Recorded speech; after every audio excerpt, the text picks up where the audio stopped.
podré hacer sonidos buenos con estos, pero quería mostrar unos. Eso es toda mi colección. Compré unos y otros. Hacía exchange. Los cambiaba con mis amigas del tiempo. El primero es un pez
cansarse de estar sentada al lado de su hermana a la orilla del río sin nada que hacer.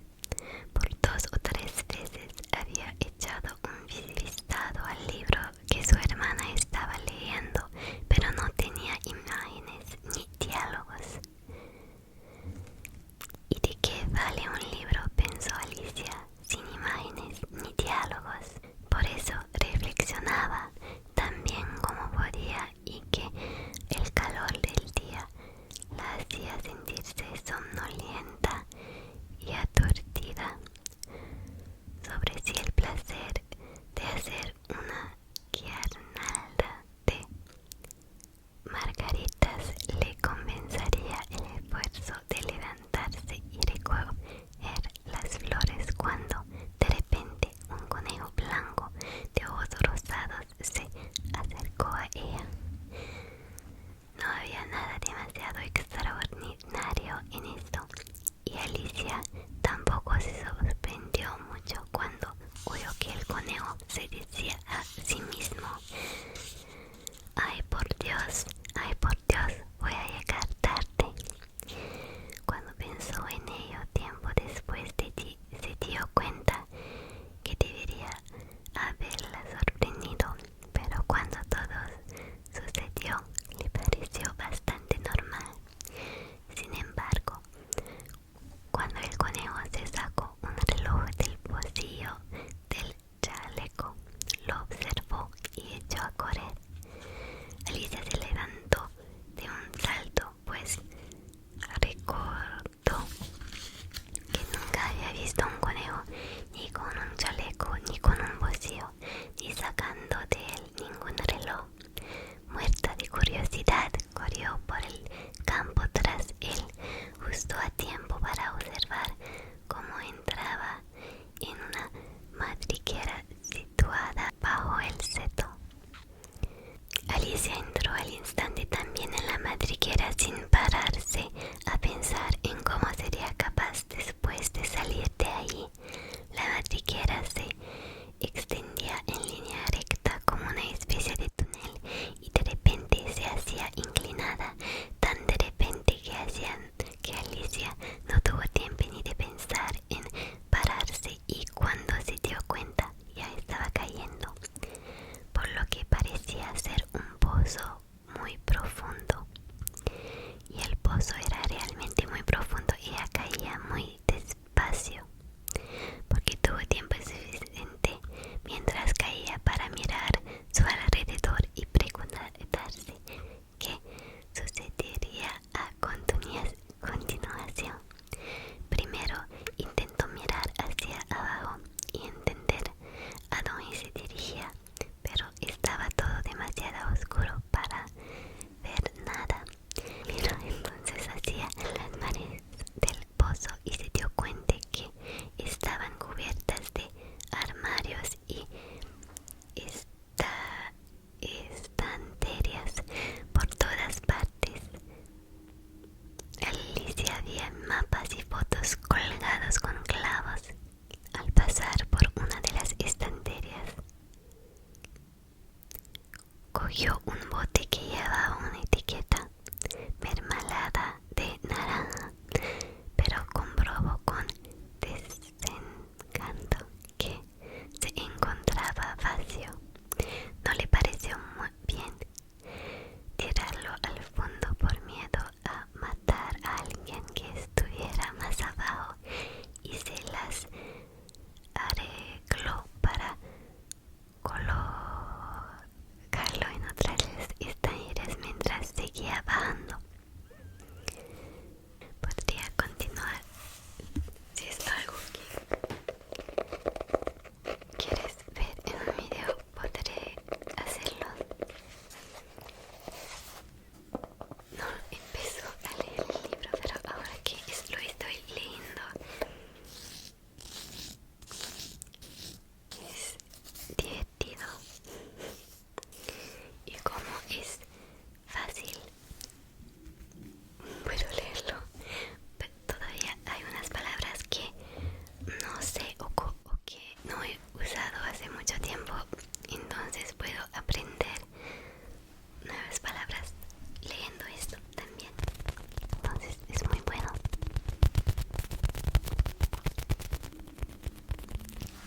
noches y muchas gracias por ver este